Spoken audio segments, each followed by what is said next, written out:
മോമോസ്. മോമോസ്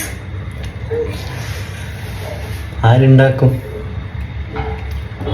പണ്ട് ഞങ്ങൾ എപ്പോൾ പുറത്തു പോയാലും ഈ ഒരു സാധനം കഴിക്കാണ്ട് ഞങ്ങൾ വീട്ടിലെത്തൂലായിരുന്നു. അങ്ങനത്തെ ഒരു ഇഷ്ടം ഉണ്ടായിരുന്നു നമുക്ക് ഈ മോമോസിനോടെ. പക്ഷെ നമ്മൾ ഉണ്ടാക്കിയാൽ എപ്പോഴും കൊളാവോ എന്നുള്ളൊരു ചിന്ത ഉള്ളതുകൊണ്ട് ഞാൻ പിന്നെ അത് ട്രൈ ചെയ്യാനോ നിന്നില്ലേ.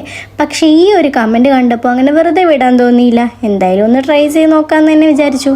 പിന്നെ ഡെയിലി പുറത്തു പോയി കഴിക്കുന്ന അത്ര നല്ലതല്ലാന്ന് തോന്നിയപ്പം ഞാനൊന്ന് വീട്ടിലുണ്ടാക്കാൻ ശ്രമിച്ച് നോക്കിയിട്ടുണ്ടായിരുന്നു.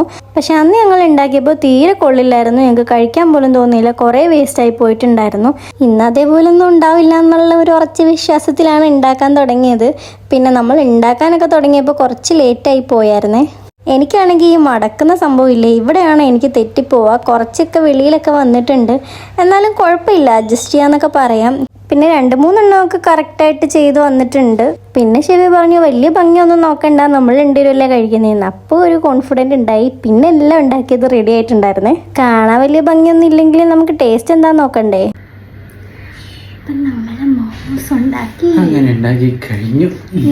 കുറച്ചൊക്കെ അവിടെ എവിടെയൊക്കെ പൊന്തി വന്നിട്ടുണ്ട്. അത് ടേസ്റ്റ് ചെയ്ത് നോക്കാം. ചട്നിയൊക്കെ ഉണ്ടാക്കിയിട്ടുണ്ട്.